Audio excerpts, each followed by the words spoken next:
Mic check 1, 2. What's going on, everybody? What's going on, everybody? Thank you guys so much for tuning in to Trailblazers Radio. You guys could have been anywhere else with us, but I do appreciate. But you guys are here, rocking out with us, and I appreciate that so very much. You guys are tuned into the Office Alley. I am your host of the evening, guys. My name is Fred Beaty, and we got a very, very great, very good show, very wonderful show for you guys tonight, man. I have an awesome brother that's on live with us tonight, man, and we're gonna talk about a lot of good things, man. But before we do any of that, man, I just wanted to give maybe one or two announcements real quick. So first and foremost, man, like us on Facebook at Trailblazers with a Z, Trailblazers with a Z Radio, and also like us on Instagram at Trailblazers with a Z Radio, man. We got some good things coming up, man, especially in the month of April. Got some great guests coming on, got some great topics we're going to talk about. So most definitely keep your ears to the ground with that on us, man. And also, if you guys can't access the video, we're also on audio on Anchor. We're also on audio on Google Podcasts. We're also on audio on Spotify. So check us out on those streaming platforms or wherever you get podcasts at, and we most definitely will bless your soul with some good conversation and some great guests, man. So with all that out of the way, this brother right here, man, he don't need an introduction, but I'm gonna do my very best to get this man an introduction, man. So first and foremost, guys, I met this gentleman a couple of weeks ago. So I met him a couple of weeks ago during, and it was kind of like at a kind of at a low time, but just from talking to this gentleman, man, I'm honored to have him here, man, and I'm gonna let him tell his story and how he came from where he's at to where he is, and then we're gonna talk about some other stuff, man. So, ladies and gentlemen, boys and girls, man, I got my brother, Mr. Russell Tyson in the building, man. What's What's going on, man? what's going on, Mr. Frederick? Hey, Good what's man. good with you, bro? Man, it's an honor to be on your show, man. Honor. Truly an I honor. appreciate it, man. Thank you. I appreciate it, man. I'm actually honored to have you here, man. I appreciate you coming on, man. On first of all, on like short notice, but like what I mean short notice, I mean short notice, like this week notice. Man, but it I was but I short. appreciate it. But the one thing I would say, always be ready because you never know No, what's going to happen. So no, I'm here.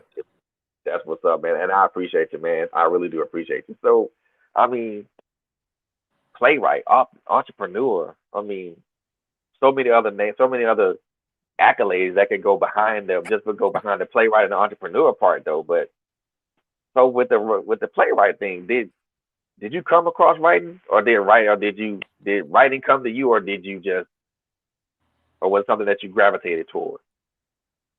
Actually, it was not in my vocabulary of writing because you asked me to write a complete sentence, I can't do it. I would have a run-on sentence and I would see what the end going to be. But actually, writing it it actually came from me actually studying, was going through the school and the church and all these other places as an actor. And Ah, therefore, in my era, it was kind of expensive and very challenging to get into this industry. So I said I was going to write my own play and put my own self out. And that was the got best way I could think of to do it. So writing is like, okay, I'm going to write a play. And I didn't have no clue what I was doing. But my first play became actually a hit. So, wow. so it was both. It was both. That's what's up, man. That's what's up. So now when you talk about your writing part of it, you said you couldn't put two sentences together. Was it something that you disliked at first, or was it something that you kind of grew into as you got more profound and prolific at it? For me, it actually became, I would say, my first play of writing, it wasn't even a challenge. I actually wrote my first play in 3 days. So it Three was, days. yeah. So Whew. in writing it in 3 days, it was like, okay, I'm not going to put it out there or anything like that of that caliber. I just wanted to see if I could do it. But Right. it was my late wife and my god brother who read my script. and they were like, "You got to do it." And I'm like, "No," so because I'm Nope. like, I didn't have the confidence in my own writing because I'm Mm. like, it's gonna be some misspelled words, there's gonna be some this, some that. People gonna look like at me like, did you really graduate high school? So so from there, the uniqueness of how I actually became the playwright was my late wife and my god brother. They actually took my script and had a whole dinner party with family and friends, and they actually gave me my first I can't even talk. See, I can't even write and talk, but they gave me my first script reading. So everybody was Wow. reading it, and they were like, "Who wrote this?" And they were like, "Russell." And I'm up here like, I don't even want to hear y'all feedback. But they actually loved it, and from there I produced it with no clue of what I was doing. Man, that's what's up. So it took you 3 days to write a script. It took me 6 months to write my first book, man. Damn. I mean, the thing is, when you have something passionate that you have in your life, um, my first play actually, and I'm still doing it today, because like I continue to say, my late wife and my god brother are both deceased, so I continue Mm, to do the play in legacy of them, and that's why I go by the name Legend, because I do a lot of stuff in legacy of so many people that mm, placed a role in my life. So most people mm. think I'm trying to be arrogant with Legend this at my stage name, but I actually do a lot of stuff in legacy of so many people that That's has what contributed to me. that's what's up, and that's important because you have to have something that you lead that you're gonna either leave behind or put or pass forward. Exactly. So and Hopefully somebody will do it for my legacy. that you know what as a parent and as a parent that's the only thing that's all I can ask for really. Exactly. Is a pet is you guys you take what you learn from me and then pass it forward, pass it on, or better yet even pay it forward. So Exactly. but man, like 3 whole days to write a script. It took me 6 months to write a whole book. I mean, everybody have a different time bracket. It's based on how far you want to go with it. Um, Right. because like right now, I'm getting ready to produce my first play that I put out mainstream. As far as writing it, I actually learned how to write a script when I was 13, and we Mm. produced it at school. So, and school plays, church plays, that's completely different from mainstream stage plays. So, Ooh. like, it's a challenge and more expensive. So since we talking about church plays and school plays and then mainstream, tell me I want to tell the audience. I want to tell the audience what's the difference between it. What's the difference between the three, honestly? Because I know a lot of people think that they all fall within the same bracket, but but those people who for the they all fall in the same bracket for with the naked eye. But I know some folks who look deeper, they know this they're different. So what's the difference between the three? Well, I mean, as far as church plays, it's just that church plays. You could Right. say that you're in the drama ministry. You could do no casting call, no auditions, no requirements, no expenses paid. You automatically got a role in the play. You on that glory train to heaven. That's the Ah, number one church play. But ah. that glory train is going to be in somebody's church. But I mean, uh, you don't actually have to have a talent. I mean, you just have to be willing to fill in a shoe in the drama ministry. Um, right. some churches you do have professional theater people that do it, but in the case of it, it's not as you got to go find a venue, you got to go find lighting, you got to find this person. Everything is already set for you in the church. When you Right. go into the school plays, it's the same as the church. It's just you're not talking religion, because most church plays you have to be so religious, not spiritual but religious, because you got Good. to have somebody dressed up as Satan, and you got to have all of the kids from the church to dress up as angels. Yeah. And that I think that's what make me not say that I'm a Christian or gospel playwright, because I don't write that. That's not my forte. I never seen Jesus face to face like that. I see us. I haven't seen no thousand of angels with wings that's made out of cardboard and cotton. So I don't write the artificial stuff. And Satan do dress up in red. Because That's what's up, from man. my That's what's up. studies, Satan was a beautiful person, but for us, we always want to paint him red. So no. But for his mainstream, now you're talking. You have to know your timing for your play. You have to have the set for your play. Um, and it's different levels, because you have the community level theater and then you have the mainstream. Community level, you don't have to do all that different stuff. That's the folding table, folding chairs, and say you're at the dining table. Mainstream, you better have that Fox Theater set. So Yeah.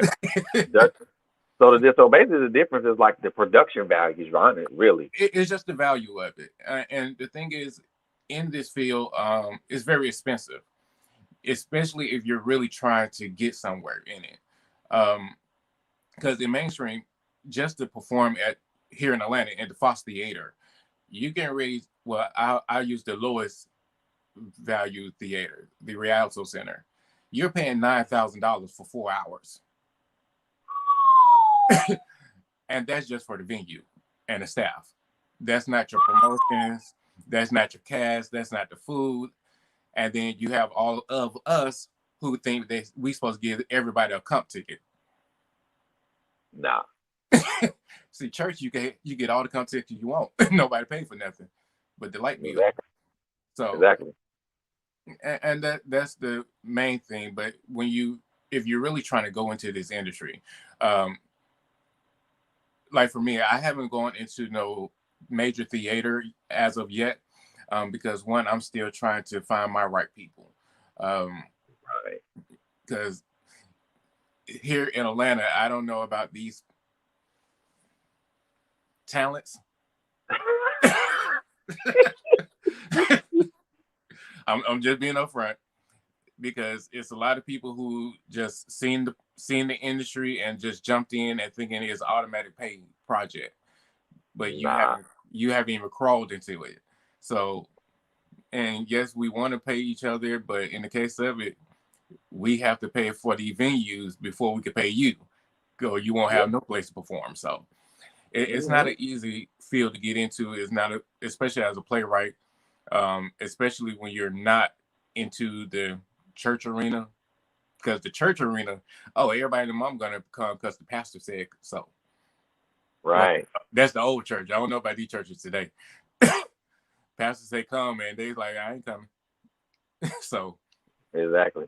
but So, in the mainstream industry, it's a lot of requirements, and a mm, lot of us don't know, because if you're really trying to get into it, just to get into the Fox Theater here in Atlanta, you have to have performed in venues of 1,000 people before you or can even more. pay to get in there. So yeah, That's a lot. That's and a we came and whole. support each other. So what 1,000 people I got? I ain't playing no.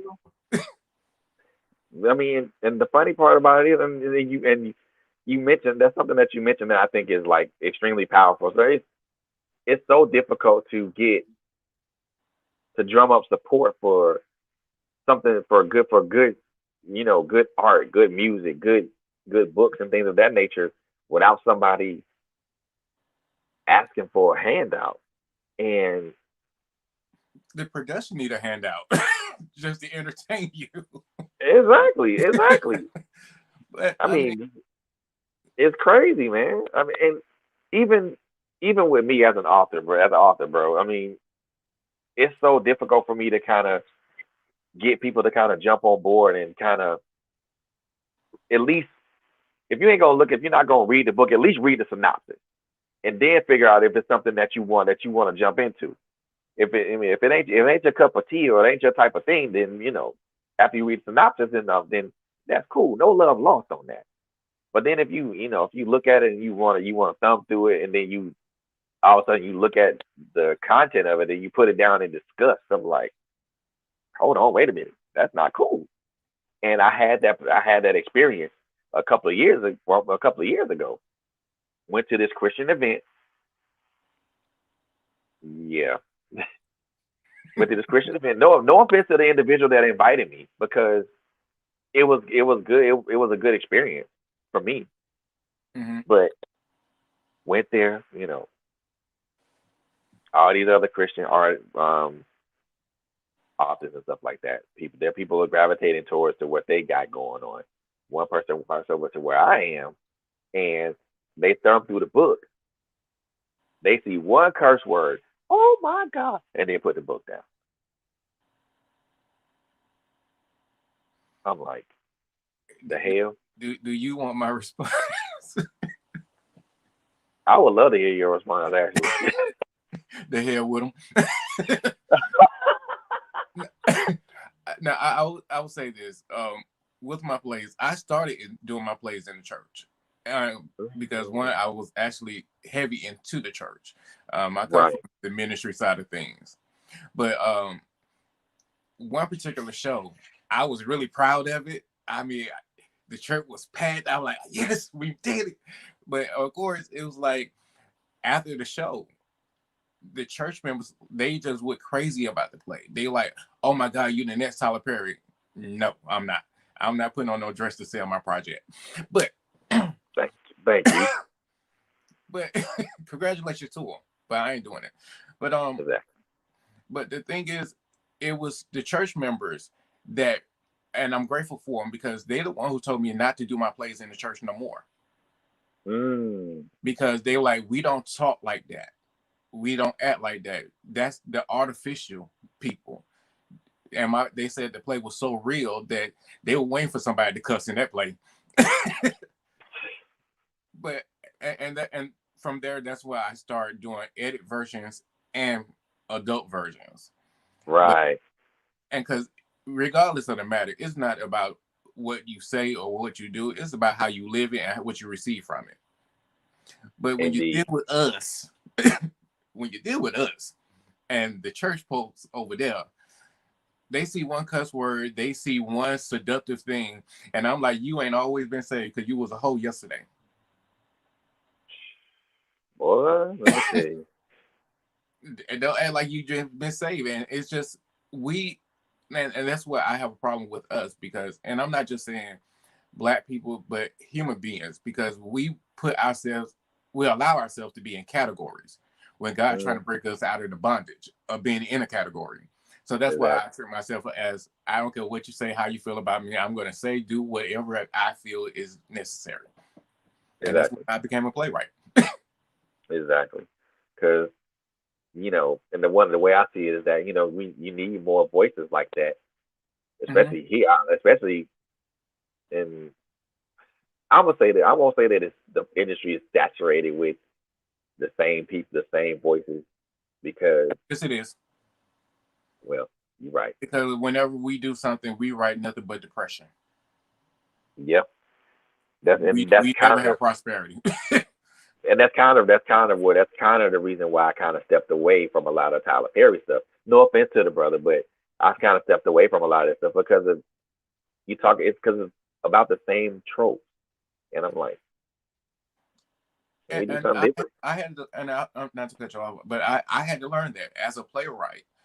That's what our community wanted. They want to sit here and cry. Because I have another play called Damnation. And I had church folk bashing me for that because of the name Damnation. Like, come see the play and you'll see it's very powerful. It's very comical. It's an English term. Do unto others as you have them do unto you. It's still spiritual, just not in the way you want it. But and that's the problem with us. We want everything to be centered around us, but yet we don't want to support us. So it is what it is. That's the assignment for religious folks, because they be used up. They somebody else treasure because they show my trash. And then You mentioned that you were in ministry at one. You were heavy in ministry at that, Yes. even during that time. And I know when we spoke, a few days ago that you voluntarily sat yourself down. We're not gonna jump into any of the specifics of it because that to me that's personal. Mhm. But you know, I guess the question that I asked you was like, when you sat yourself down, did you did you feel it was did you I know that you felt it was necessary, but how did how did other people take that? Did they say, nah, you ain't supposed to be sitting down? I'm pretty sure people took it from a way other than what you might have expected it. Um, from the ministry standpoint, I have always been the behind the scene minister. I didn't want to be the preacher. I'll do what the pastor say do. I'll do it. But outside of that, I always wanted to sit in the congregation because I had Never fun wanted to with be in the the pulpit. congregation. I didn't get along with the associate ministers because I've been associate ministers of so many churches. Well, not many, but I was associate minister of a couple. And I always had a relationship with the congregation members, not the pulpit members, because Right. many wanted to be in favor with the pastor, and I'm like, I don't want to be up here with y'all. I Mm, couldn't do it, and I'm like, you're not gonna force me to sit in the pulpit because I'm not in the right spirit to sit up here. So you're not gonna force me to find no spirit that I'm not ready for. But I would say the reason why I stepped out of the ministry, because of the playwright category, because in my first delivery of producing my show, again, I'm from the hood of Atlanta, and therefore doing my play in the church. The drug dealers came and supported my play. I had yeah. prostitutes that come support my play. They bought a ticket. I didn't see none of my church members there, but two. But I had Mm-hmm. a church full of the streets, and they supported me because I had a relationship with them because I encouraged them outside of the church. So, and that's who we're supposed to be ministering to. And that lets me know that I was doing a good job outside of the church for them to come into it. There you go. I So, mean, when you can pull those people in, mhm. and they're not only are they entertained, but they're also edified, and they're also educated, and also doing the whole thing. God is glorified doing the whole thing. That's when you pull those people in, and they have that experience. Yeah, that holds a lot. But And then one thing when you I then would go one thing ahead, I man. would say about that is I found out they have more word in them than the church folks had. And you go to church every Sunday, but they had more word in them and more faith in God than the church folks did. I like I'd rather be with y'all because y'all know how to survive on faith. Church members they Exactly, try and beg for more money. man. Where's your Yeah, faith? yeah, I'm not bashing the church because the church is a place where we're supposed to be a spiritual hospital. yes, But if the doctor's sick and all the nurses are sick, if all the patients coming in and they are already sick, who's being healed? Because you're yeah. not allowing God to be God. You're allowing the preacher to be God, and that's just out of order. And I just don't believe in the preacher being God, and I don't believe the sheep's being the shepherd. Mm-mm. Nah. Sit your behind down, for many are called, but few are chosen, and you chose yourself. Sit down. Yep. Hmm. And now I ain't I ain't gonna put nobody out there like that, but I mean there is folks I know that there are people that are in ministry right now that need to sit their asses down. Mm-hmm. I ain't gonna call no names, You but want me to do it? they know they know who they are. They know who they are. I ain't gotta do all that. Yeah. I ain't gotta go do all that. It's just people that that are in positions of ministry that don't really necessarily belong in there. But that's a conversation for another. That's a conversation for another day. I Yeah. mean, it's I would say the thing is for anything that we do is ministry. It may right. not be for that person, but it's for somebody. Um, and that's what I'm saying. Like for me coming out of the ministry of the church and allow my productions to be ministry, I have to give a testimony that one of my cast members I did not know, but she was a crackhead. Mm. And this is not the church play. This was my other play, Damnation. But we prayed together. We enjoyed life together. I try to keep it as positive as I possibly can and try to keep it professional as I can. But default made me want to cuss them out. Or, well, I do. But that's another story. But but the value of it for me is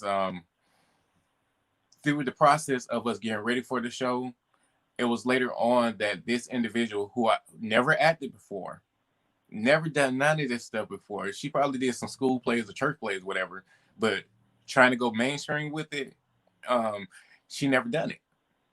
And when she auditioned, she was just as nervous as she wanted to be. And I'm like, I want her. But in the case of long story short, she no longer on crack. She wrote her own book. She wrote her own play. She's hosting events. She's doing comedy. So what don't work for you, it worked for somebody. Of course it will, because who knows? I mean, who knows? You giving her that opportunity was her breakthrough. Mm-hmm. Yeah, I mean, sometimes you just have to go into another arena to find what you're looking for, because in the church, we already know church will hurt you. If you ever want to feel hurt, go to church, because those folks don't play the radio to hurt you.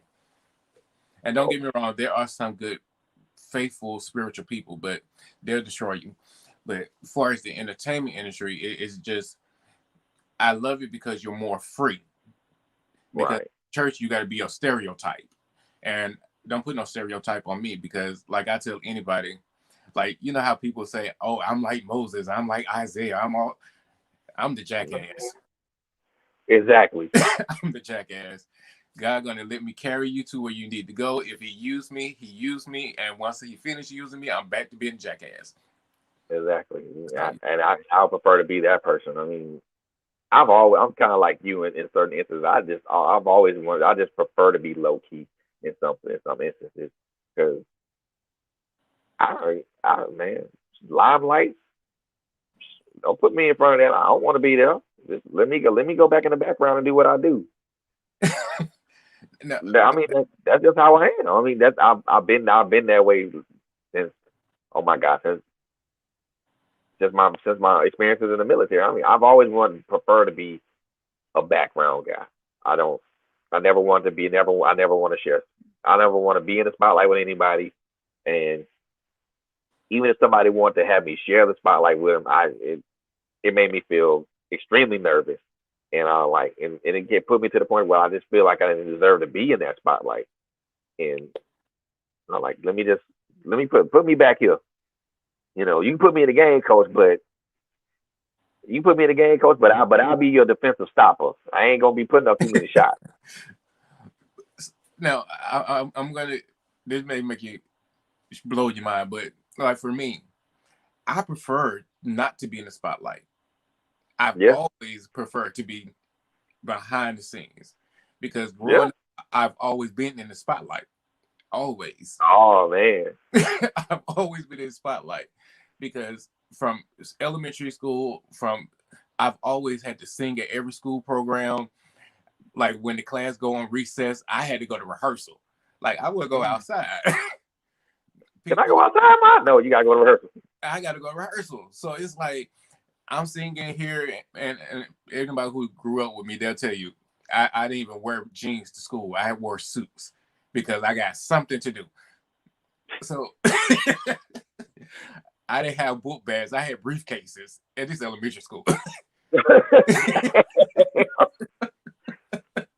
kid a businessman. But, I just got something to do. I mean, I always was faithfully doing something, and I have to say, from my hood, I appreciate them. But people who grew up with me, knowing of me but never knowing me, I never wanted it.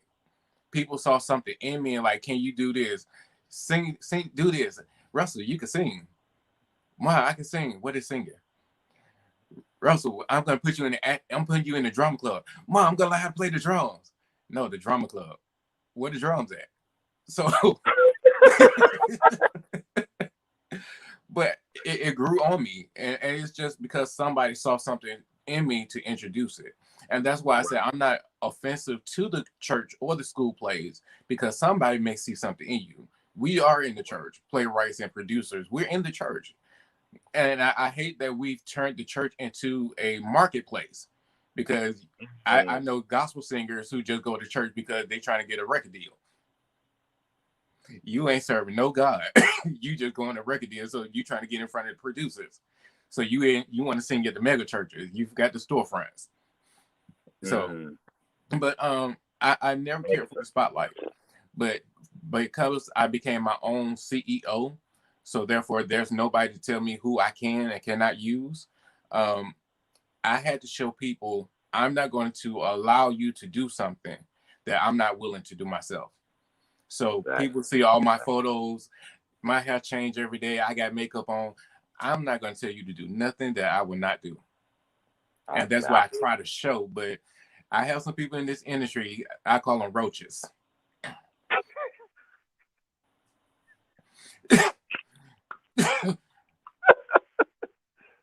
They like to talk.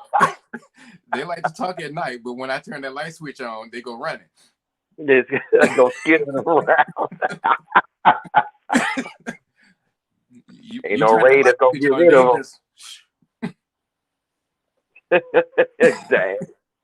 But I mean, I love competition. Don't get me wrong. I love competition, because competition for me is you're willing to challenge yourself to become better for yourself.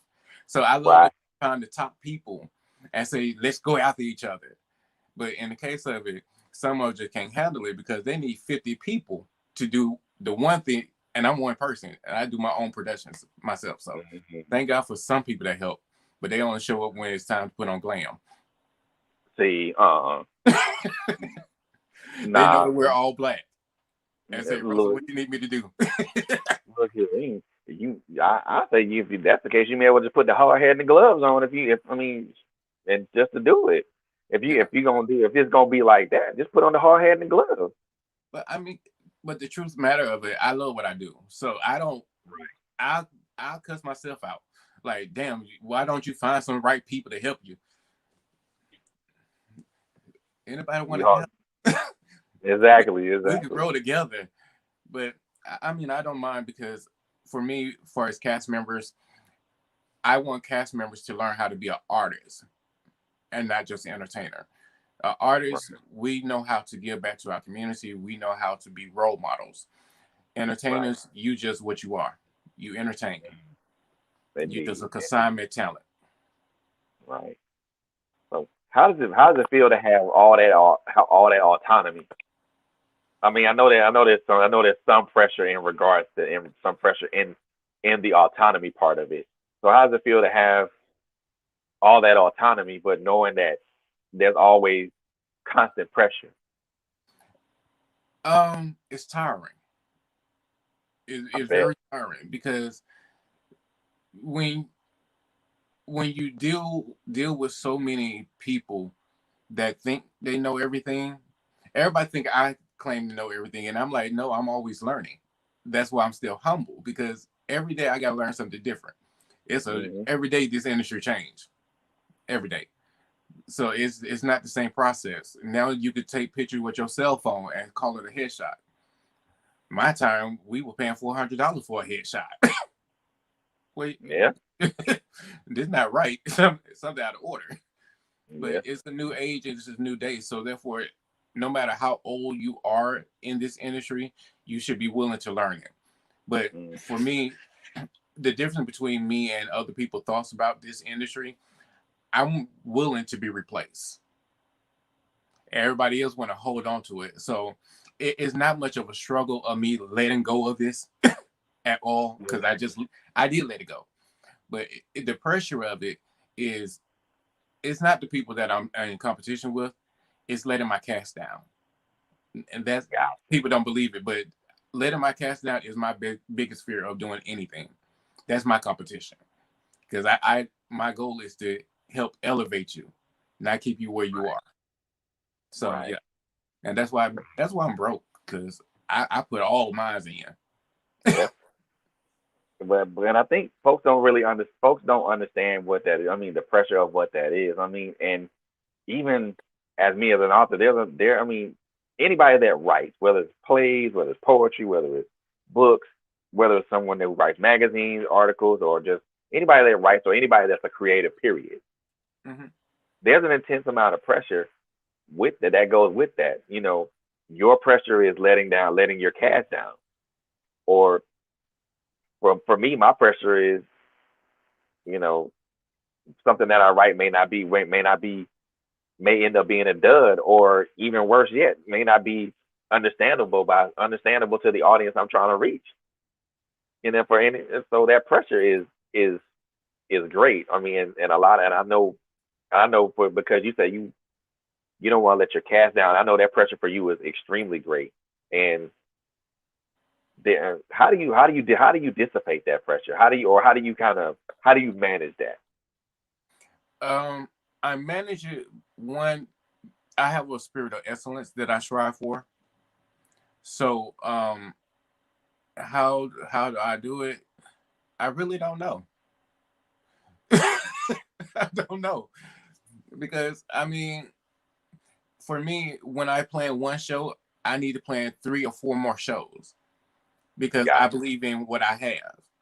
So I be Gotcha. praying that I'm doing right by my cast members to say, stay with me. We're gonna make this happen. We're gonna make it work. Because the first show of any new cast, y'all need to learn how to work with each other. Because there's Yeah. a lot of cast members, I'm like, if I ever catch you again, I'll shoot myself. Good. Mm-mm. Mm-mm. I Oh, should you again. not to cast you Right. again. I should have used my discernment on you. Like, you again. Bam. But I mean, the thing is, one thing I had to learn how to do was I had to learn how to read people's resumes. At one Right. point, if you believed in coming in and work with me, yeah, you can be part of it. But once I started reading people's resumes and see who you work with,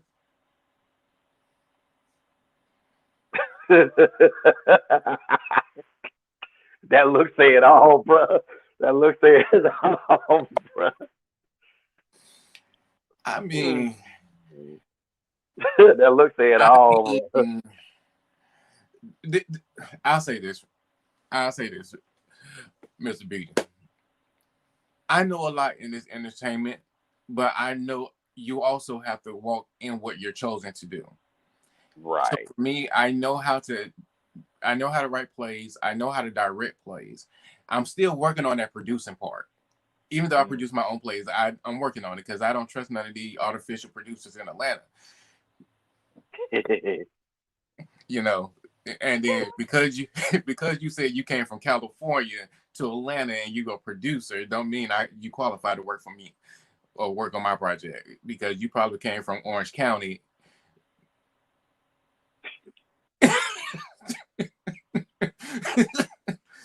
And all the thing you did was run away from the drive-by shooting that was happening every other 2 days. So yeah, you don't qualify to be a director to me. And Right. and but we have playwrights who just happen to just love. You could say you from New York. I got No. somebody from New York on my team. And I'm not impressed. These folks, like these folks, done performed at Carnegie Hall. They performed at the little warehouse over there on 13th Street, and nobody came to the show, but you believe them. So here in Atlanta, and I'm not just saying Atlanta. Here in this industry, we just want to be popular. Mm.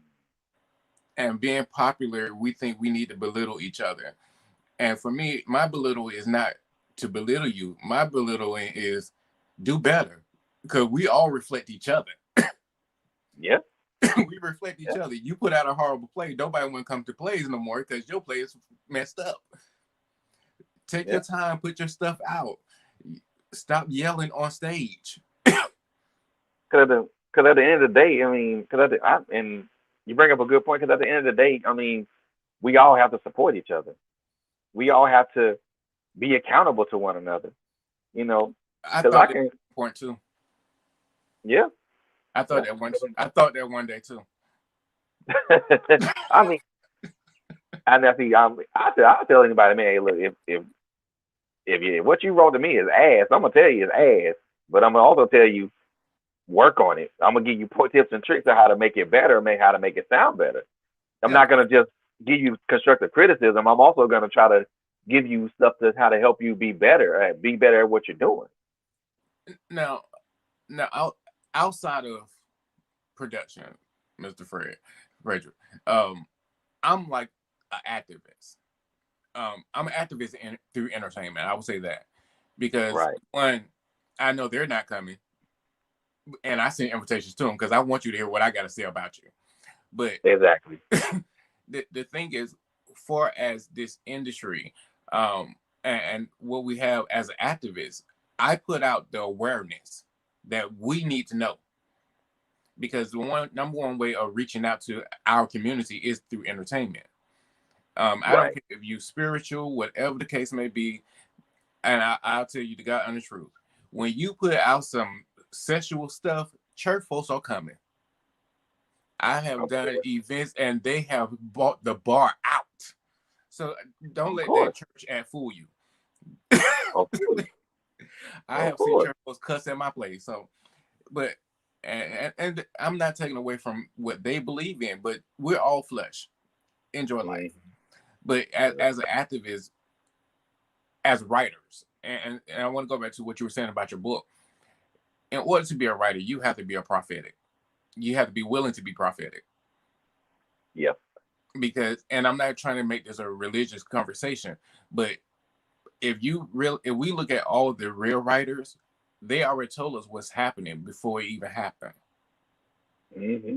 They Yep. already gave us signs and wonders from your book, from plays.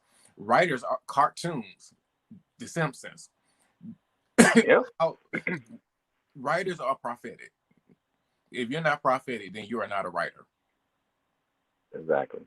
Exactly. You just a copycat trying to take somebody else's idea. So therefore, to all y'all playwrights, Medea and Brown is dead. Find a new character.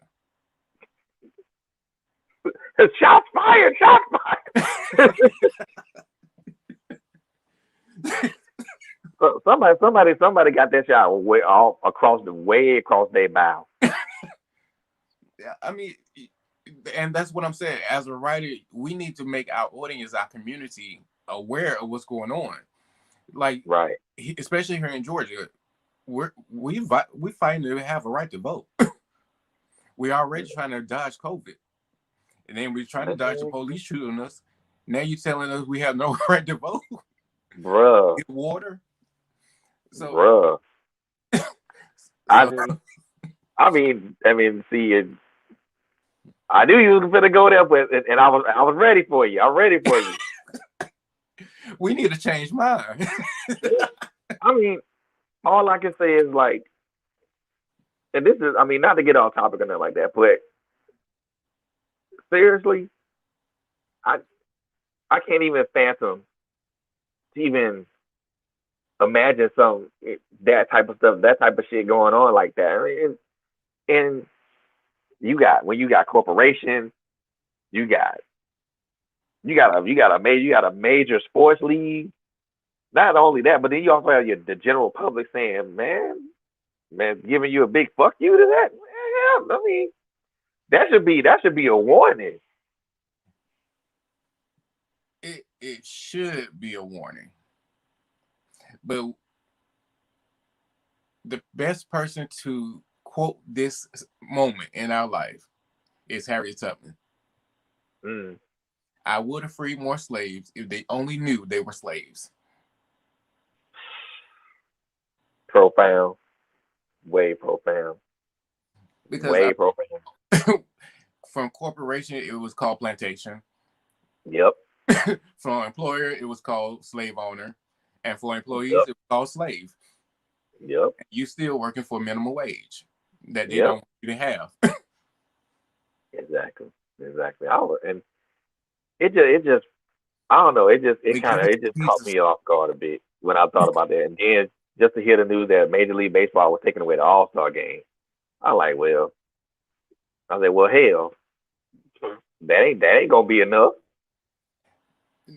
Now, I will say this because I actually worked the All Star game, and I will say it was per hell. The employees went through per hell. Of course. I mean, they didn't know if they were going to have it. They didn't know if they were going to. It was everybody was on standby. We didn't know what was going on. We were going day Yeah. by day, trying to figure out Mm, what the hell we was doing. But mm. in the case of what I saw was, as I always see, we pulled together. Of And course. we actually won for the All-Star to stay in Atlanta. Of And here course. come this dumb Yeah. person. Yeah. Like, we were, I mean, everybody pulled together. HBCU did a phenomenal job. Mm-hmm. Gladys Knight killed it. Oh my God. Yeah. But the one thing that I noticed one of your posts on Facebook. How can you even claim to be of God when you do devilish shit? Easy. You keep on doing it because the niggas ain't going to say nothing. Man, Everybody has something to say about Nas, but they didn't say nothing about Kim. facts, facts, We will facts, attack each other before we attack them. Your slave, facts, your employee. facts. I'm sorry, LLC. Uh, hey, call it what it is. Call it what it is. Yeah, pandemic people. Yeah.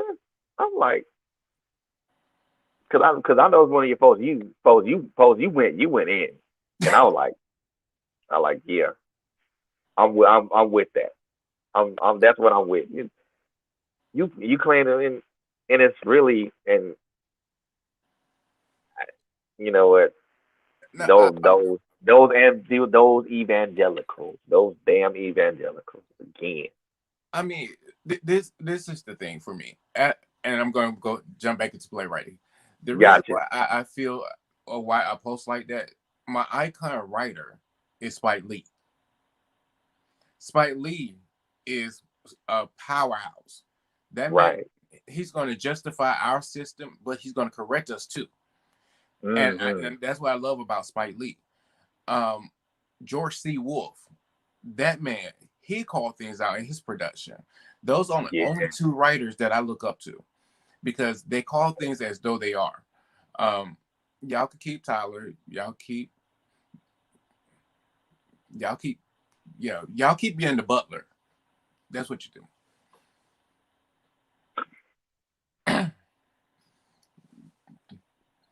Be the house of pain. Continue to live in your house of pain. Yeah. Got you. So back to jumping back to the subject of playwriting, and and I think with all writing, whether it's book writing, whether it's playwriting, whether it's magazine writing or whatnot, there's always there's always either an inherent message or a hidden message within within the books that's being read or the production that's being produced or better yet even presented. Um, are the messages in your productions, are they hidden or are they more overt? Are they more open? Um, I would say they're more open, but there are hidden stuff. Like the thing is, like for me, I'm sorry, man. I'm trying to charge my phone back up there. I'm sorry. Um, You good? the thing for me, how I am on Facebook is how my writing is. Right. Because I don't want to pretend that I support everything black. No, I don't. I'm not a black playwright. I'm a playwright. um, and therefore, there's certain things that I'm aware of that I feel my community needs to be aware of. For as I do talk about the adoption agency, how they take our kids and give to white people, and our kids, their black kids, lose their identity. How they hand the kids over to sex traffickers. So I call those types of things out directly. Politicians, I call them out faithfully, because it's about accountability. If I'm doing something wrong, hold me accountable. So I do that directly. But in the case of it, I have to be indirect on certain things so we can see each other, see ourselves. And therefore, to pull your attention, I have to be indirect. Right. Gotcha. Yeah. And then now being indirect, is that because of, you know, how things are nowadays, or is it kind of, well, I won't say a defense mechanism, but is it based on how things are, or is it more kind of like something purposeful? Is it more purposeful to be indirect, or is it just a response to what's going on in our world now? Well, as a writer, and as a spiritual being, my question is, what if? What if this was you? What if this was your child? What if this was your mother? What if? So in the characters that I write the what if characters. So to be indirect, what if your son was a good son, but his baby mama came back into his life and destroyed his life? What would you do? What if your daughter is trying to have a conversation with you and you end up abusing her because she yelled at you because she was trying to tell you her deepest secret? What would you do if that was your child? As us preachers and first ladies, and you got to counsel people, the first thing they tell us is give it to Jesus, pray about it. But what if it's you? What would you do? Exactly. As preachers. So I like to take the ordinary character of living, elevate it to another height, and indirectly expose you to what if it was you. Got it. How important is it to you to make sure that those messages are relayed loud and clear? It's very important. It's very important, because just like the name of my play, A Changed Mind, we all need a changed mind. Because if you don't think of changing yourself, you're not going to change. It could be in your heart all day long, but when you start thinking about it, then it will manifest into your heart to change. So it's important. Right. The messages that I deliver, and this one thing I've always told myself, it didn't come from the Bible, it didn't come from no preacher, but I can't minister something that I'm not willing to minister to myself for. So through my own process of writing, I had to have my own changed mind. So anything that I do, I have to manifest it for myself first. Got it. So that way it can manifest in others when you push it out there, when you preach it, when you teach it out to people. Yeah, because just like how we met at the funeral, it automatically came out of my mouth. I don't want this title. I'm like, I'm like, I'm like, okay, I get with him. I get with him. I get with him. But because the minute you say I don't want that title, that's, to me, when someone says I never wanted this title, that's, to me, that's honesty. That's vulnerability. Yeah, I mean, just using that as an example, like I try to tell people, for me, I'm not looking for the attention.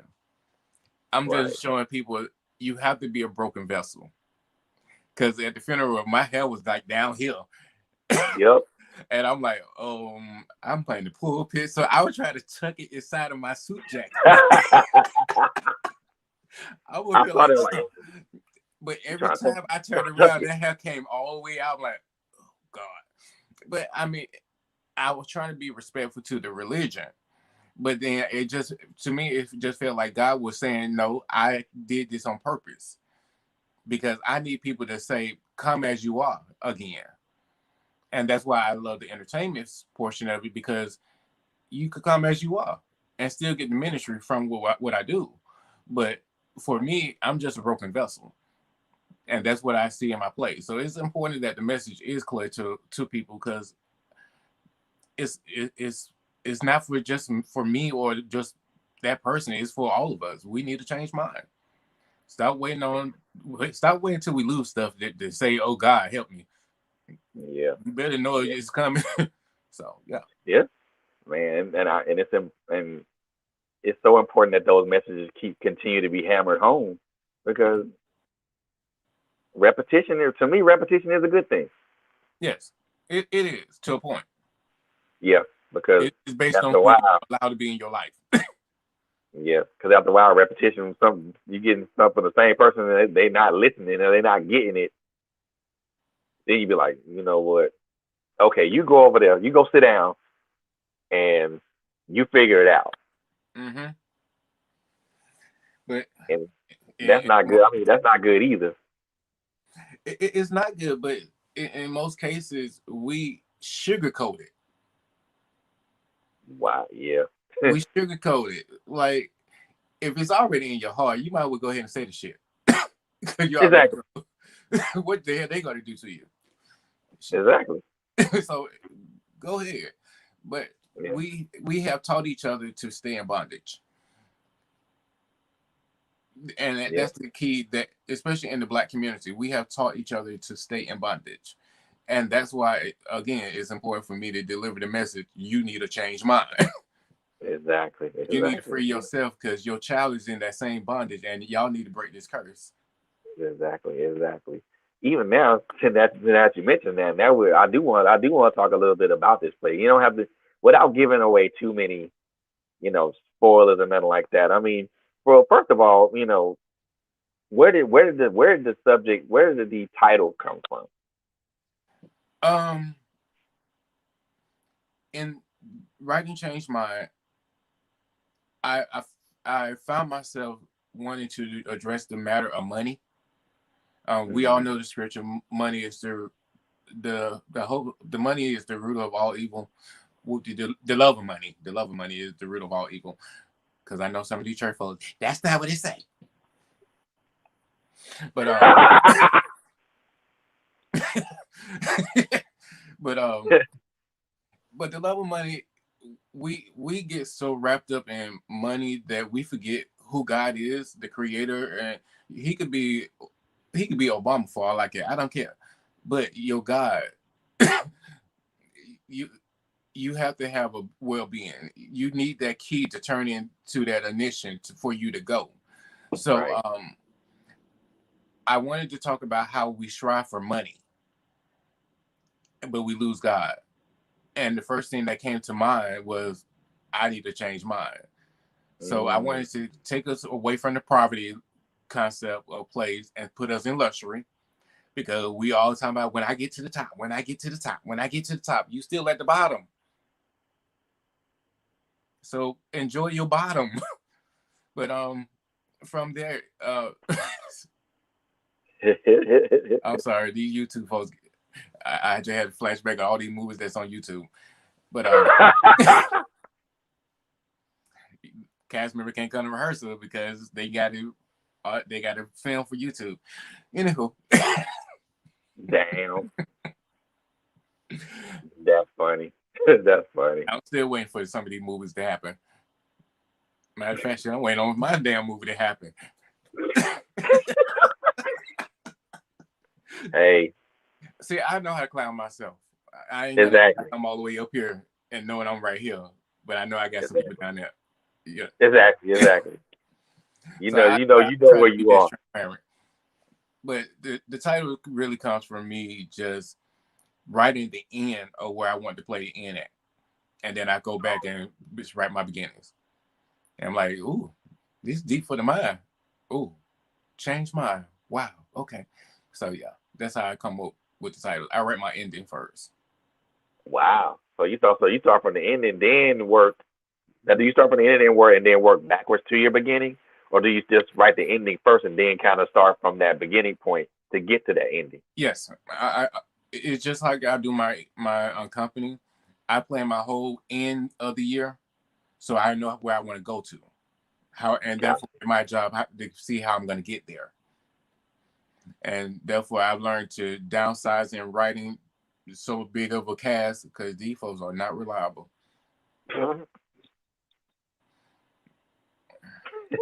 But I like the concept of how you put that, because starting from the end to then start having your ending first, and then you work from the beginning towards that. That to me, that's forward think. That's forward thinking. I believe, because you've already established your ending. Mm-hmm. Now you just gotta put your beginning and then everything else that's in the big everything all the filler stuff, because you already know what the ending is gonna be. Now you just gotta fill in the other blanks. Yeah, you just got to figure out how you're going to get there. Exactly. Because if you Exactly. start from the beginning, you're just going to be writing and writing and writing and writing and writing and writing and writing. Sir, ma'am, each page is a minute on stage, so or for film. So you got 200 pages. That's 200 minutes. Nobody going to pay for to see that long ass play. Or sit around for a long ass movie. Exactly. Take a hint, DC. Unless it's passion In project. DC, Justice League was hours long. Say again. Justice League was 4 hours long. Who the hell wants to watch 4 hours worth of movies? But I mean, the uniqueness of being a playwright, because I had to learn this in the process. You are judged based on the length of your plays or your scripts. This too short. This too long. This is this. What? You got to have this proper format. You got to have this. Like, oh my God, this is a whole lot of work, and I'm self-taught. So, and it's fine being self-taught, because why would I pay $85,000 of a gift that I already inherit? Exactly. So I just say $85,000. Now, the length and all being judged by lithium, is that, do they purposely put you in a box like that? Mm-hmm. Because it's considered short film, long film, well, full length, and it actually helps time your project. Like Okay. yeah, So for each page is a minute. it's a time management concept as Yeah, well with it. you better Wow. know your timing. That's all I can say. You better know your timing, Mm. because if you broke like me, you only trying to do a production within that 4 hour block, Mm. because it's an additional fee for the extra 15 minutes that come up. Mm-mm. Wow. Not the That's extra hour. The next 15 that's minutes. crazy. Yeah. That's crazy to fit everything within a time constraint. Yeah. Now, as you've done this, has it become easier or has it become more difficult? It's become more difficult Mm. because it's a new breed of people. At one point, because of course I'm originally from Atlanta. That's why Right. that's why I say I'm the playwright of Atlanta, because I didn't move here. Gotcha. I didn't move here to be a playwright, but um I just lost track of what I was about to say. Next question. So, I mean, in a wow, a 4 hour time frame, and you have that many constraints, and then you said it's a lot more difficult. Now, Yeah, is it okay, difficult due to that's where I'm the going.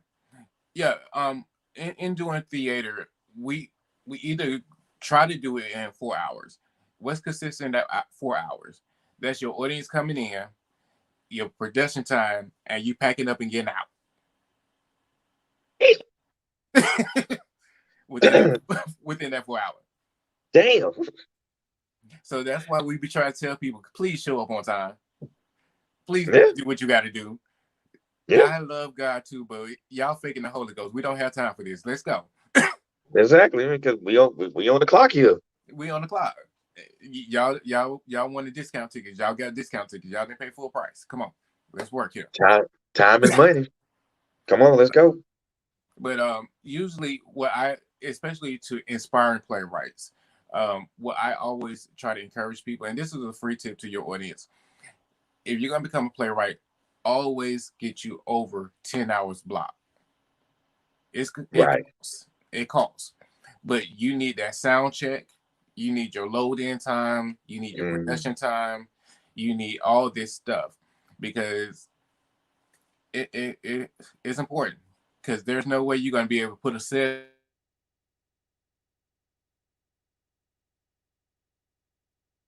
Wow. I'm sorry about that. No, you So good. and therefore it's numerous of ways of, and most people get up here and say, why don't you get sponsors? Sponsorship is very hard. Yeah. Because if you don't have the big support, you ain't getting no sponsor. If you don't know Yeah. the right people, you're not getting no support. You're not getting a sponsorship. You can say charity all you want to. You can say God all you want to. They ain't gonna help you get. No. So Because therefore, a lot of us do have to base off ticket sales, and we do vendors. I don't like vendors at my shows, but if they match what I'm doing, yeah, I'll accept vendors because I want to present a stage play, not a flea market. gotcha. You can't I mean, support a I play get it, if you coming out with a shopper bag. What the hell?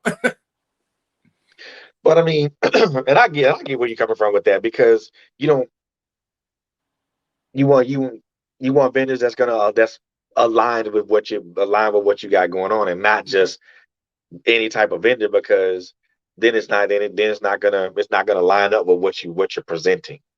Exactly. What I and this goes into the company brand of my outside of my plays. That's why I do branding consulting, because for me, when doing projects, especially when you're talking about being a vendor, you should have at least one product that matches the event and make Yeah, that a signature piece. So therefore, you can sell something. yeah, People came to support that person or those persons. They didn't come to mhm, support you. So you got a exactly, product that matches that project or that event. You're gonna sell because you matched the project. right. So And what goods what goods to have a play called a change mind when you got something and I use my book for example, what goods it for a play for change say I have a play called change mind, and then I got a book about domestic violence. That don't match. it don't match. Well, actually, it do, but you gotta come see the play. Gotcha. I plan on it. I plan on coming.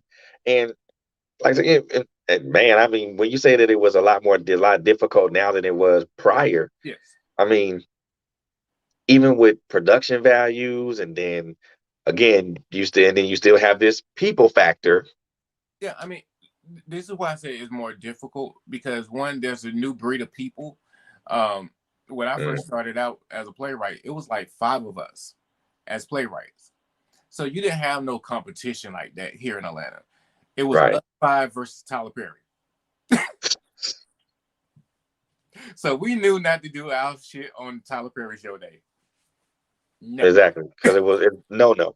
it was a no. But I got bold and I did it. I did pretty good, but I'm about to say how did that work out for you? it did pretty good because everybody wasn't about to pay no $75, and my ticket was only 15.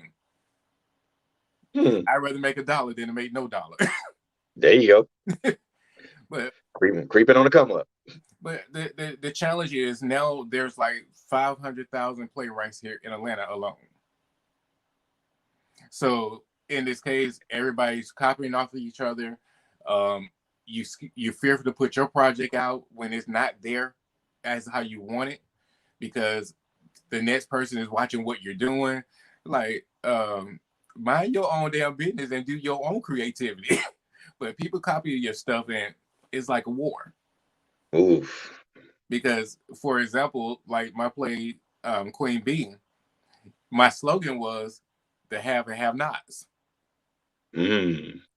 Well, we And know where that came from. but this was before that show came out. Ah. So everybody was calling me like, "Oh my God, you working for Tyler Perry? You doing this with Tyler Perry?" No. Talk about, because I don't follow Tyler Perry, and that's it. You know, the have and the have nots. Are you serious? He took Right. the slogan. Like, damn. I was like, this is bullshit. Like my cousin, your cousin Keisha, she was like, you made it. Made what? Made what? So, yeah, Where? it was a lot of people that saw it, and a lot of people knew that was my slogan, the have and the have nots. And then all of a sudden you see it somewhere else and be like, what the fuck? Yeah, because most people like, well, how he see your stuff? Well, one, I was placed in a Rolling Out magazine, and I Exactly. said that, and he was on the other page, and you know he's gonna read his tabloids. Of course. So I'm not saying Of he course. stole it, but that's how he stole it. But I just say it is ironic. So I guess my question would be this. I mean, because you said there's a lot there, you know, in determining the number of playwrights around in the Atlanta area and probably anywhere else. Mm-hmm. And everybody's trying to get their work out and everybody's trying to get something, get their voice heard. How do you stay original? How do you stay original without having having to piggyback or copycat off somebody else? One, I just stay in my own lane. I don't push ticket sales. What I push is the value of the play. So if you feel you need that value, then come on and support it. If you don't, I don't care. Next time, but you never know what you're going to get out of it. So, right. And plus, I have a very controversial personality about myself, so I know everybody's not going to support it. So, right, they do try to copy what I do. Probably with no success at all. No, that's why I say for me, I always give the roaches their crumbs. Wow, that's facts though.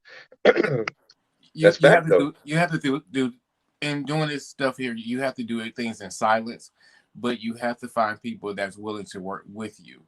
And in most cases, some people work with you just to steal everything you have done. So they learn all the don'ts, and they'll leave and do all the do's. Wow. So, and that's why I say it's become more challenging because you can't share your joy with people. No, because you don't know who they are. No, because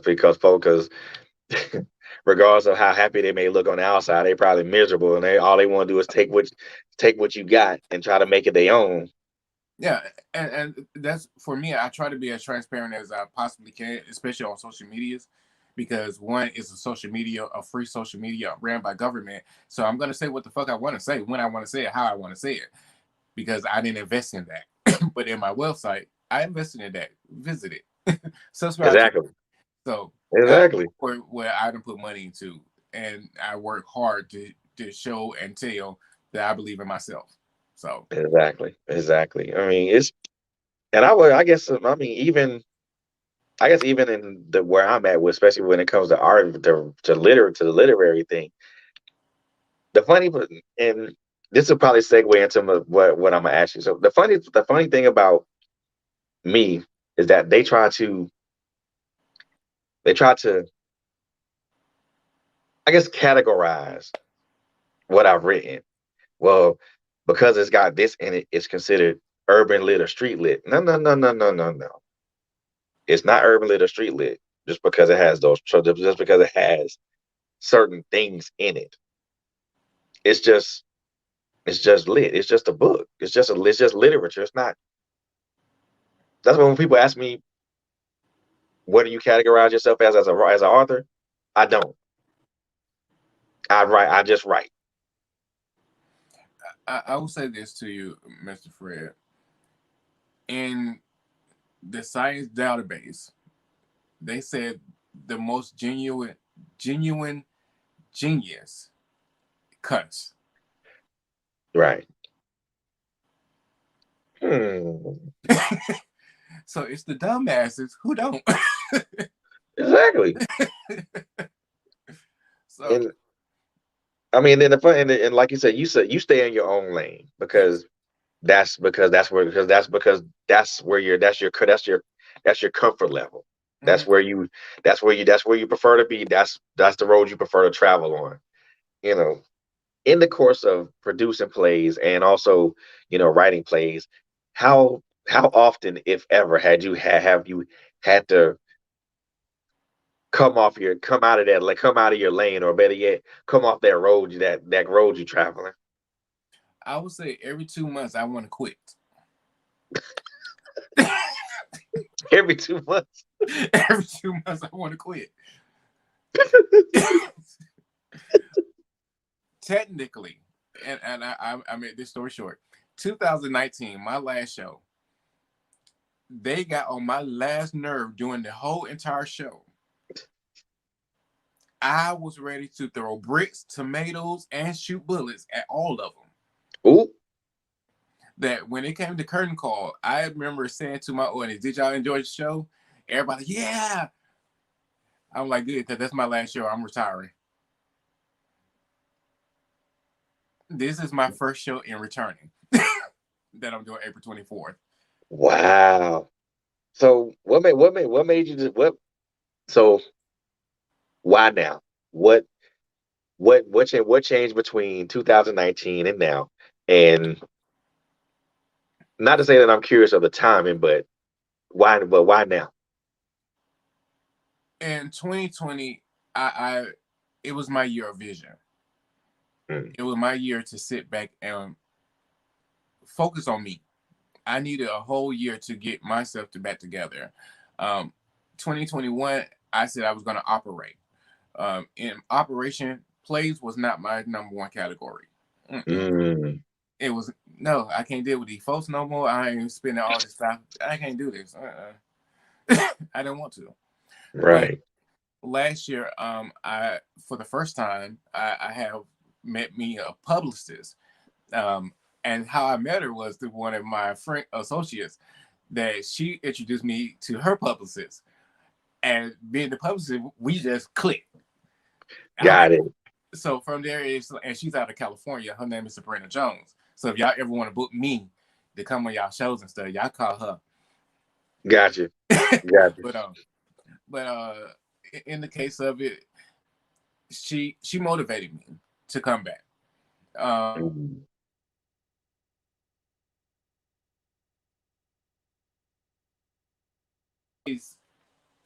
From her doing the show, being a publicist and believing in me, I had no choice but to reintroduce myself. But and another reason why I felt I needed to come back because we have people in Atlanta who's producing plays and doing plays, but ain't wrote no play. mm. And we have young people who are pushing their behinds to learn how to write plays. They're doing everything they need to do. I'm damned if I'm gonna let the old ass people stand by and mess up this industry for the because of their stupidity and their greed. Mm-mm. So Mm. I'm back here just to hopefully give people the quality and the change mind that they need so we can make sure that our community stay relevant in a positive light. Because right now Atlanta is full of bullshit. We are not a Hollywood. No, They just no. gave us some crumbs and we just think we Hollywood. Yeah, I've seen a couple of them, like my significant my girl, she lives in East Atlanta, and they shooting junk over there all the time. Yeah, I would shoot anywhere it's cheap too. Because you don't know how to charge. You don't know the pricing. I see. For me, I guess I look at it from a different standpoint. I guess that's the location that they felt they could find. I mean, I guess that's how I look at it. Maybe I don't. And that's maybe just how I look at it from from someone who's not experienced enough to know about that standpoint. I mean, if we look at movies, the concepts of movie, and I stopped looking at them, but most movies, you need the big city, like you need the lights, you need this, you need that, but then you need that old rugged look. and all this other stuff. So in this case, yes, you have all that in Hollywood, but for the building, you're paying $50,000 a day. Oh shit, we're going to Atlanta where we get it for $500 a day. Pack all the pack up everybody, and here come our representatives. Well, in order to film here in Atlanta, you need to use our people. Okay, we will. We're doing a cast call for all extras. And here we are on Facebook saying I'm booked as an extra. You don't have a speaking line, do you? Shut the hell up. You're extra. See? And don't get me wrong, there are some people that do qualify in this industry. I'm not knocking everybody, but the Right. I'm knocking. Go back in your hood and lay more eggs, because we don't need you outside. You running our guests away. Exactly. So yeah, so I guess when you say the time is that you were motivated to come back, and this is the time. Now, do you feel like the timing is this is the right timing? Well, I believe it's the right timing because, like I told you earlier, I'm semi one of the Black activists, and therefore I was with this guy named Haru Wakil, and he was the founder of Street Rumors. This man was no joke. He would go into he would have went into the Capitol to Kemp and confronted him directly. Yeah, buddy. He like, you want to play? Let's play. And this not on Facebook. This is in the office with Kemp. He would do it. This man has gone to Joe Biden and confronted him. So with him being deceased now, he recently passed this year. So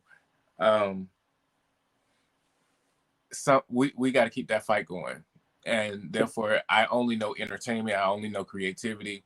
So I'm standing behind his legacy now. Got you. I mean, and so I guess that segues into what I'm at. So I kind of already know the answer to this question, but I just want to know a little bit more of it. So because you're an activist and because you're an entertainer, well, I won't say entertainer because you write, because you do, well, no, you are an entertainer, but you're more than that now. You're more than that as far as I'm concerned. How much of that responsibility do you feel, or do you take on when you put out productions that have these messages, that have these positive but powerful messages? 100%. And the reason I say that, because for one of my plays, the play changed mine, I had to confront Kasim Reed for stealing money in Atlanta, and my play was calling it out before they even exposed it. I'm always on the inside source. You don't need to know who I know, but I always find out. That's what's up. That's what's up. Before the firefighters got their raise from Kasim, he had already taken their pictures. So from there, I put that into play as well to call it out. One thing, any of the politicians or leaders or business people, the last thing we want is bad exposure. And the number one way of exposing them is entertainment. Of course. So therefore, I already know it has to be my money, because nobody else is going to put money in what I say, because I'm going to call things as though they are. That's what's up. I wish my community would stand behind me. You don't have to say nothing, but just stand behind me. But because I'm fighting for all of us. Yeah. And to have that support it would be wonderful in a perfect world.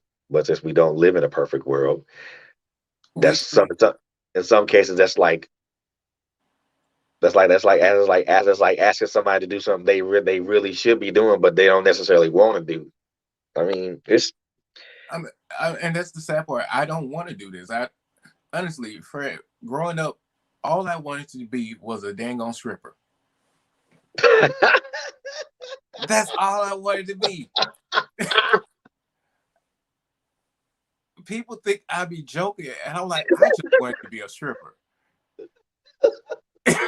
I did all this stuff in school, in the church, and I just wanted to be a stripper. Like my aunt, and I tell everybody this story. My aunt, she growing up, she was a Jehovah's Witness. Her and her little Jehovah's Witness partner, they come to the house, and I jump right on the table and start dancing. Just to irritate him. I always wanted to be a stripper. So being and I Oh my gosh. I crack myself up for telling people this, but I'm for real. I really actually wanted to be just a stripper since the age 4. Even today, I'm like, oh, if I just had the body, I'll just kill it. Boy, there's some grand ambitions. Instead of becoming a man, I ain't gonna lie. I'm gonna become a stripper. I'm gonna be. I kept saying it, man. I ended up being a praise dancer. I won't even say that's close enough. So I call it the David ministry because I dance out of my clothes.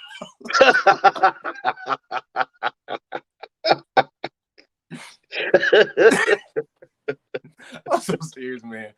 I was like, man, I kept trying to gain weight. I wanted to go to the gym. I'm like, I'm about to deal.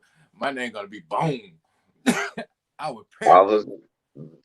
never worked that. Would never turned out that way did it. Every day I was in church, man. I ain't gonna lie. I was in church every day. I'm like, I don't got no time for gym. I don't got time. None of that. Come on, let's go to a praise dance. Y'all ready?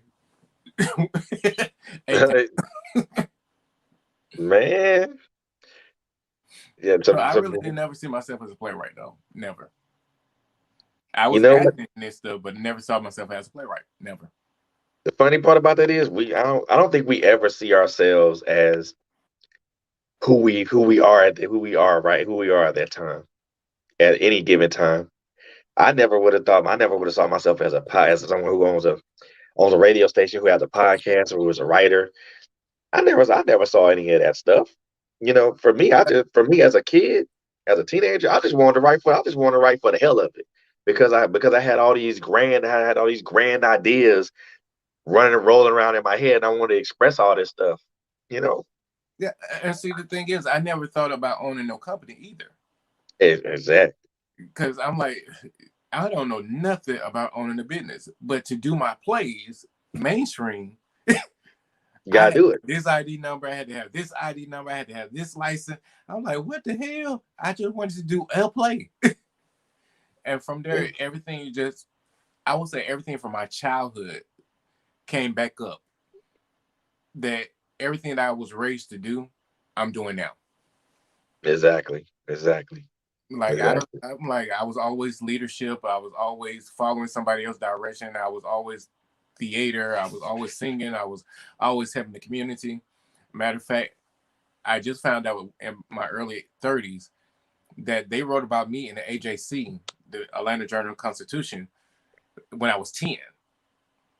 And they bashed the hell out of my ass. I'm like, what the fuck? What? Yeah, what, me? Why they talk about me? I don't know what they did. What I do? The article, it started out so profound. Like, they asked me who is Dr. King, and I'm like, Dr. King is deceased, and I needed to take the torch and take over and lead my community, and all this age 10. I had this mentality. And therefore, they just flipped the whole table beat. Like, well, because of his neighborhood and where he come from, he's gonna have multiple kids by multiple women, strung out on drugs, or dead. I was like, well, my kids came from my wife. I own multiple companies, and I own my own shit and say what I want to say, and I survived.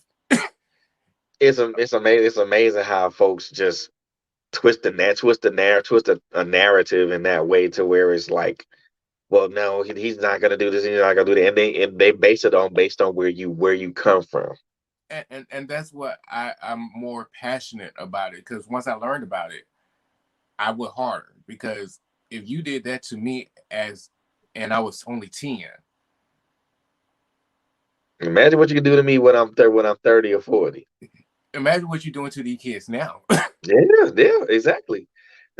And And that what hurts me the most. So that's why it, I continue to push, because the kids that I know, we call them bad, but I call them misled, because we have lied true, to them.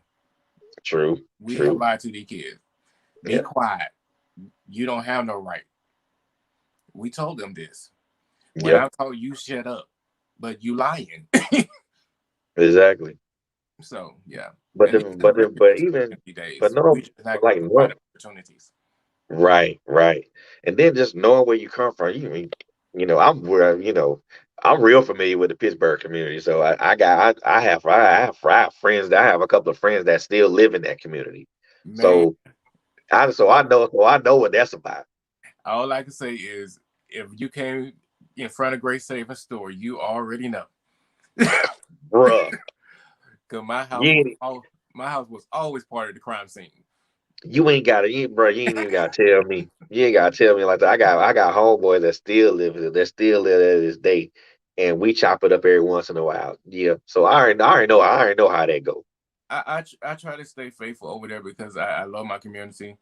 But I had to leave because I was the last friend left. Yeah. Out of 13, only 10 of us still live. Well, Yeah. only 3 of us still live out of that neighborhood, out of my friendships. Right. And then the funny part about that, when you leave your community and then you come back, folks always I don't get. I mean, the one thing that I learned that when you come back to a community that you were born and raised in for so long, and then you come back with some small degree of some success, people look at you funny. Well, for my people, for me, it was different, because Right. everybody, I was doing this shit when I was a child. So they, Exactly. but when I actually joined the military, they had to do it, especially they had to do research on me. So they had to come back into the neighborhood and ask people in the neighborhood, did they know me? So everybody was like, "Oh, what he do? What he do?" They were waiting to hear what I did, Like, but they what do you do? actually, but everybody gave so much positive feedback on me that I ended up getting a top secret clearance in the United States government. See. So it's how you treat each other. Exactly. So But then I got even in the Navy and found out it was racist as hell. so let's see. We could trade war stories on that one, homie. We could, cause my foray into the United States Navy, I'm like, my first thought, what the hell did I just sign myself up for at this fucking point? Now, for me, when you arrive, the question is, why did you join the military? Of course, that's first what everybody. I got in trouble for answering that question. Really? I got in trouble for answering the question, because they were going down the line like, "Why you joined?" I joined to travel the world, sir. The other person, I joined to further my education, sir. They got to me. I don't know, sir.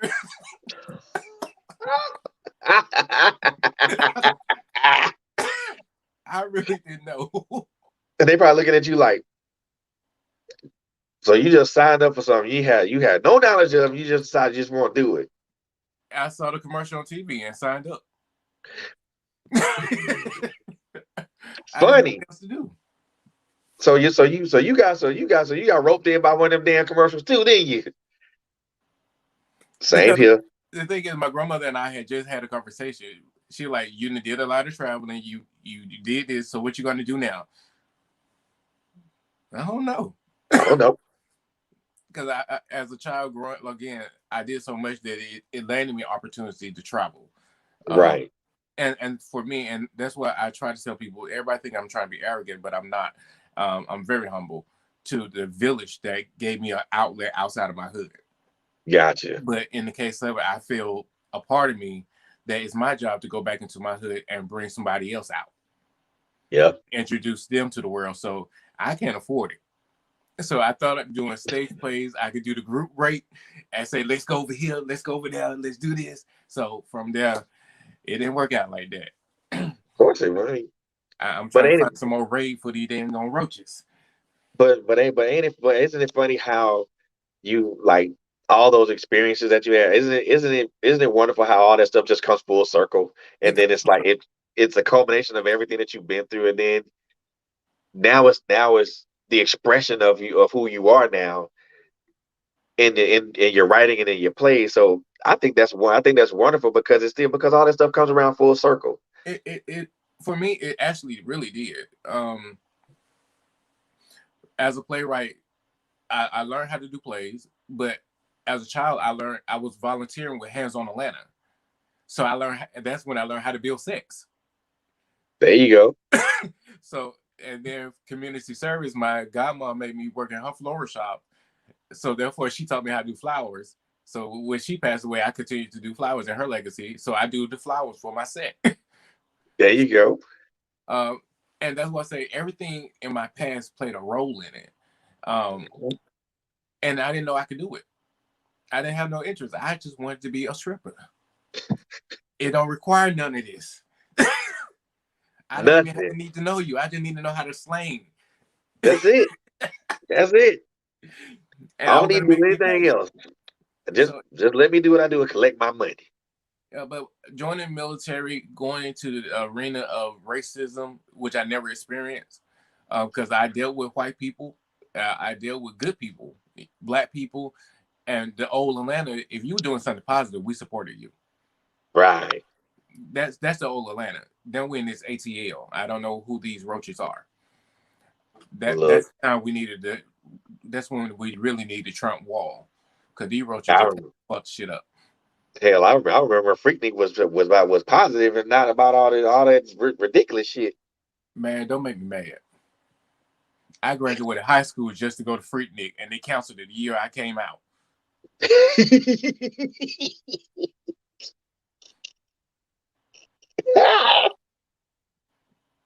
Y'all been mean to me. How? Y'all have been mean to me. Because you had to be in college in order to go to Freaknik legally. So I would try to pass every class I could. Bruh, that Freaknik is no longer. None of that stuff applied. None of that stuff applied to me.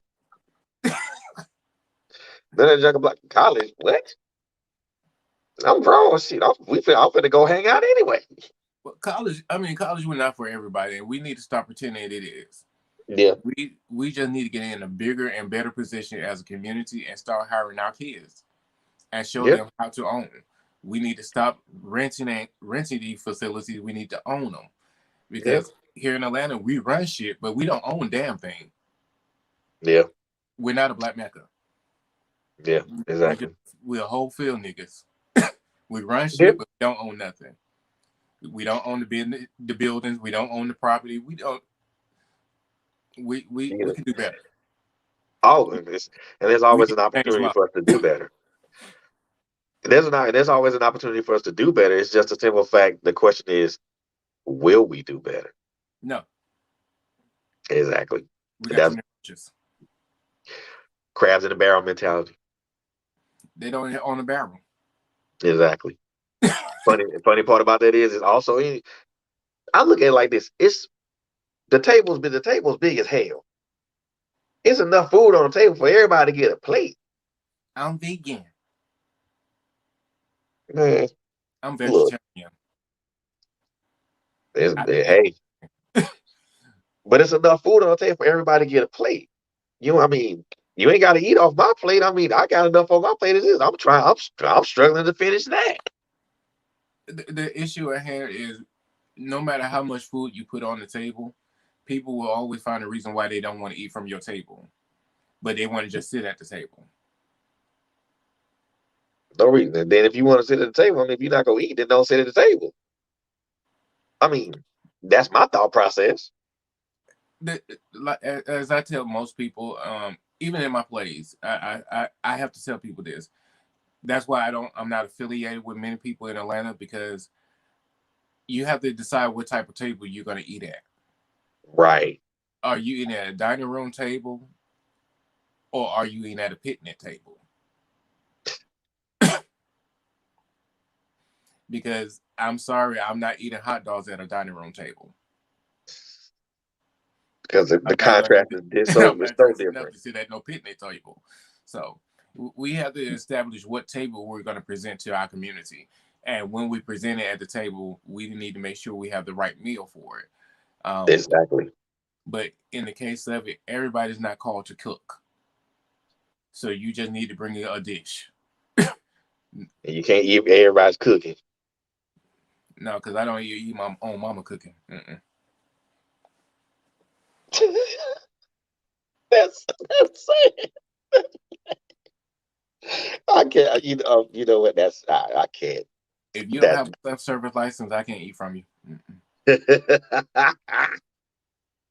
And I lie to you not. Growing up, I ate from my auntie Frida, because she made the best chicken. That's the only time I would eat meat, if she cooked it. Yeah. Anybody else? Nope. Did Auntie Frida cook it? Nope. I ain't hungry. Mm-mm. You sure you don't want to eat, baby? No, I ain't hungry. I'm good. But Matter I of feel you. But I feel you on that though. I do. Because and besides, not everybody, and like you mentioned, not everybody's qualified to sit at your table either. mm-mm. I mean, before for me, when I do my plays, and I hope April 24th, at the Atrium, 5479 Memorial Drive. Y'all like how I pitched that, but at the Atrium, I believe in royalty. I believe in upscale. I love to bring upscale. I will cuss you out if you sit me as a VIP at a plastic tablecloth. I can't do it. So Oh, don't do it. So I try to introduce, no matter how much it costs me, and it costs me a lot, oftentimes more than I have in my account. But right, we need to sacrifice for our community, and that's what I do. I sacrifice for our community. right. Y'all, hoping y'all will support me, but other Yeah, than that, at least I mean, I feel like Cicely Tyson. I died trying. yeah, exactly, exactly. And even when you, even to mention that, to sacrifice for that means that you put in time, resources, your own blood, sweat, and tears, and then and then you put in more. Yeah. You know how important, even just and then sometimes just to get a minimal to no result in some instances. I mean, and I can only speak for myself and from that experience. But how important is it? And this is for the people that's watching and listening right now. How important is it to continue that sacrifice for the people in your community, for the people for other people who may be struggling or who may be looking for that positive message and they can't find it, and they can find it in something that you've done. Um, I will say, for me, and now I'm going back to the spiritual realm. For Right. me, God always sent one each year. Every time I say I quit, God always sent one. The Right. first person, her name was Stephanie Smith. I quit. I ain't doing this more. No, you ain't work with me. Who the hell are you? But she would not let me stop. So I came back and I got back into it. Now she's elevated. Now she's a casting director. Then I'm like, she's gone, so I'm good. I quit. Now here come another lady named Michelle Lovett. I really want to be in your play. I don't want to do this no more. I don't have no money for this. Come on, I got you. She's up here being a curator. She's doing all this wonderful stuff. Got her own books out. Okay, I quit. Then next thing you know, here come the publicist. Oh, I never had a publicist before. Yeah, let's see Let's see what it's about. what's this about. And but the thing is, it's important for us to get to a place where we don't forget where we come from, but be willing. Um, continue that sacrifice. So to continue that sacrifice is not for me. Right. It's for the person who believed in me. Right. Because I can't allow them to fail in believing in me. So I push hard. And therefore, with God trusting me with all the talents that he's given me, writer, director, producer, graphics, and all this other stuff, like I wanted to be a stripper. Right. Going right back to it. So, growing into that arena, I would say the sacrifice is God reminding you each time that something tragic or somebody personal will come into your life unknown and motivate you to continue. So the sacrifice, Right. I don't mind sacrificing. I'm tired, but I don't mind. Yeah, but at the end of the day, there's a sense of satisfaction and accomplishment behind it. Yeah, and that's what I'm saying. Behind everything, everything will fall in place. For me, most people say, "Oh, he didn't have a lot of people to support him." No, I had 5 millionaires in the building versus your 5,000 broke ass people. There you go. So I'm not about that. And that's why I say, like with Sabrina, my publicist and stuff, she's connected with me on that part. So with her, she know I'm not about the numbers. I'm not about. Exactly. I want the numbers, but I don't care about the numbers. Exactly. So it's worth it because I always have the right people there to get what is needed, and It's always they will always promote me like no other. exactly. They promote the hell out of me. Like, ooh, that's me. Like, wait a minute. I'm up here. Exactly. That's how y'all doing. I love it. I love it though, and I love it because you need those people in your corner to push you and to push you and to grow you and to stretch you. Mm-hmm. Because you can't grow. I look at it, you can't grow if you're not being stretched and you're not growing. Now, one thing I will say, and I have to continue talking about Sabrina because she has challenged me. Yeah. She that's my growth through her because she challenged me. Because at one point I'm like, I don't care about nobody. I'm going to sleep. But forget you, and you. But now Good because night. especially with her being in California, now the communication, I'm like, we on different time schedules, so I gotta go to sleep. So I'm Exactly. sleeping so I could get back up to work with her. So it's a discipline thing that we all need as well. So she give me that challenge. Oh Right. gosh, that challenge. And Don't tell then us. if she hearing or listening to this, then she probably heard it already. But we do have to be challenged, I think, on a day on a constant Hourly. basis, hourly basis. Because if you're not challenged, then you're not growing, you're not stretching, you're not progressing.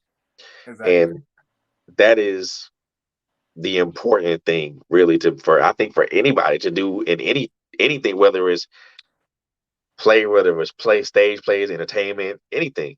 If you're not challenging yourself, you're not progressing. And nothing's worse than somebody that's stagnant.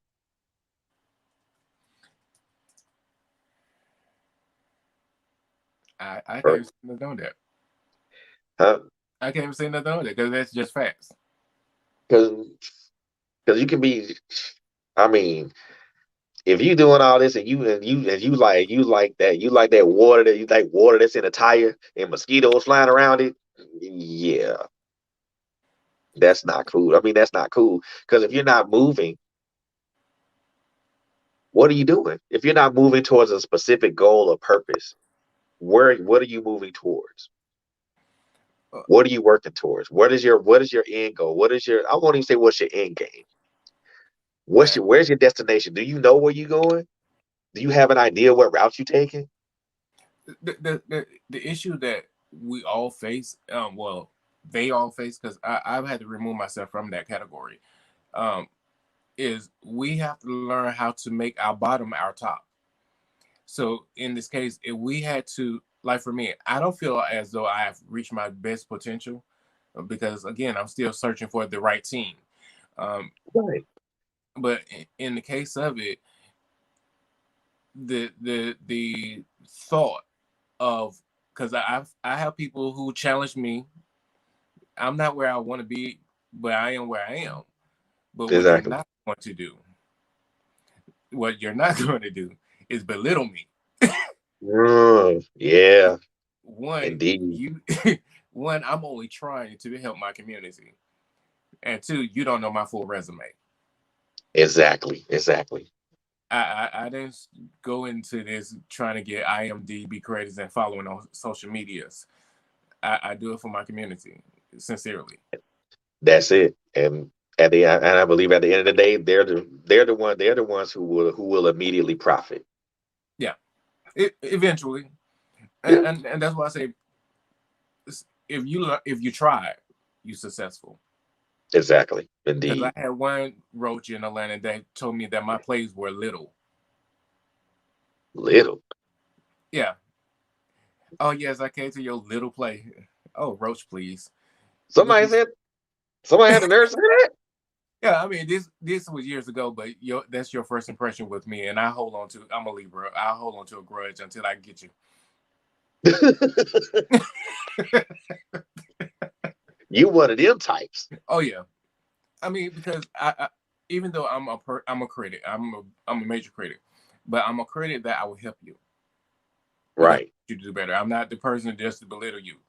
So in the case, if I see potential in you and I can help you, I'm gonna help you. If I don't see potential in you, then you just wasting your time and mine. So no. Mm-mm. There you go. That's what's But up, now man. That's be a what's up. model. Sit your ugly ass down. Brutal honesty. That's but that's lacking. Yes, That's something that's lacking. because And we have become too sensitive. yeah, I'm not fat. I'm plus size. okay. You fat. That's what do you call it? Damn it! You fat. And I'm Like not trying to belittle nobody because shit, my skinny ass. is exactly, So, exactly. but the thing is, we still, no matter what, I know we've all faced challenges in the categories that we live in or whatever we face, but we have to have some more respect. So, from that person saying that my production was little,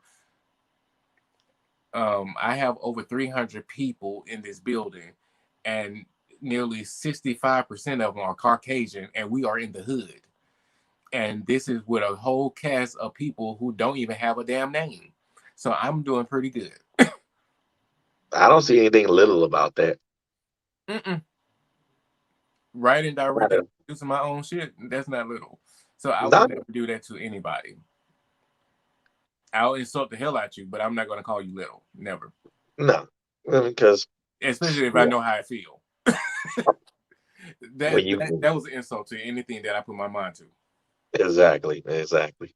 So, man, I'm gonna give you this time, this opportunity right now. First of all, to just let everybody know who you are, where where they can find you, not on social media because I know we talked about that, but and also the name of your play, and also the location, and also where it is, and also what this night the nice little plug that you have for us, and so you have the floor, so go ahead, it's all you. All right. So the name of the play is called The Changed Mind. It will be at the Atrium Event Center in Stone Mountain, Georgia. That's 5479 Memorial Drive.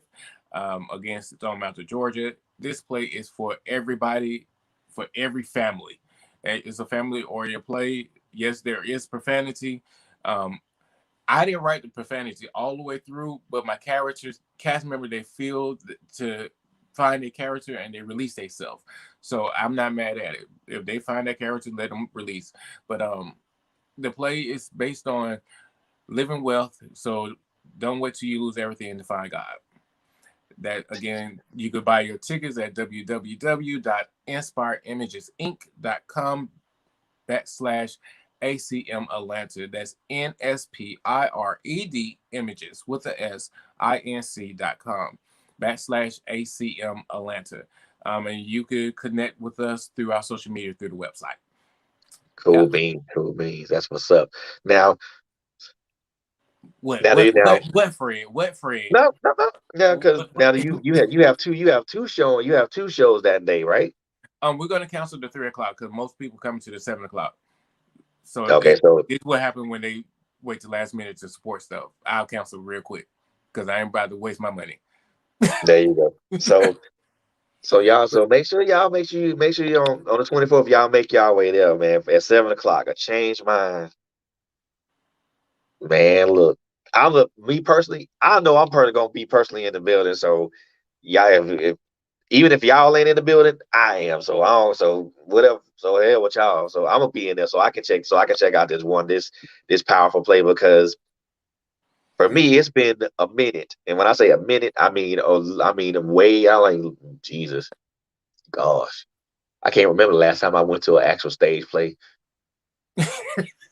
That's what I'm saying. It's been that long. It's been that long. Yeah. So yes, That's exciting. I need some soul food right now. And the good part about it, we just got booked. Well, we're in the negotiation area that we're getting ready to go to Buffalo, New York, and Niagara Falls, New York. So Damn, upstate New York. yeah, yeah. I mean, the farthest I ever gone was Macon. So now to go up north, it's like, oh wow. So Man, it's exciting. see, man. So and now is your production gonna be there as well? Yeah, that's what we're getting ready. That's what we're working on now. They're pitching for us to come up there in July. So we're going to be hitting both of them in the same time. Wow. So it's something good coming out of Atlanta. And it Of just happens course. to be a Russell M. Tyson production. Of course, man. Y'all, man. Look, man. I'm telling y'all, man. Y'all, this. Like I said, even though I met this brother doing a difficult time in life, just to have to just to be honored to have this conversation and to talk about what he's doing and to be able to share that with with our viewers and our listeners. It means a lot to me, man. I'm appreciative. I really do appreciate you coming on tonight and just first of all, blessing us with your presence and also those words of wisdom and those powerful words of encouragement with everybody. And also just to let everybody know that you're back.